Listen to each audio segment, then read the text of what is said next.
સ્વાગત કરું છું મિત્રો તમારું રોલેક્સ બોયઝ યુટ્યુબ ચેનલમાં। આજે 1 જાન્યુઆરી 2024 જામનગર મહાનગરપાલિકાની ઓફિશિયલ વેબસાઇટ પર તમે જશો એટલે આ પીડીએફ તમને મળી જશે। એમાં 15માં નાણાં પંચ હેઠળ તદ્દન હંગામી ધોરણે મેડિકલ ઓફિસર અને સ્ટાફ નર્સની 11 માસના કરાર આધારિત ભરતી જાહેર કરવામાં આવી છે।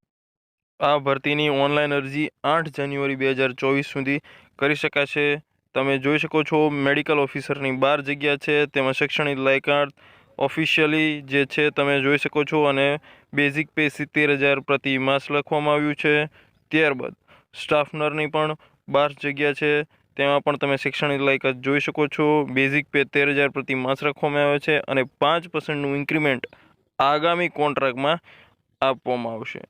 વધુ વિગતવાર માહિતી જાણીએ તો ઓનલાઈન ફોર્મમાં ડોક્યુમેન્ટ કયા અપલોડ કરવાના છે તો મેડિકલ ઓફિસર માટે ડિગ્રી સર્ટિફિકેટ, અટેમ્પ સર્ટિફિકેટ તેમજ સ્ટાફ નર્સ માટે પણ તમે અટેમ્પ સર્ટિફિકેટ, ડિપ્લોમા વર્ષનો સર્ટિફિકેટ, બીજી અન્ય સૂચનાઓ તમે શું છે એ પણ તમે ઓફિશિયલ વેબસાઇટ ઉપરથી પીડીએફ ડાઉનલોડ કરીને તમે જરૂરથી જોઈ લેજો અને એવી જ રીતે પસંદગીના ધોરણો કયા છે બંને માટે એ પણ દર્શાવવામાં આવ્યું છે। જય હિન્દ।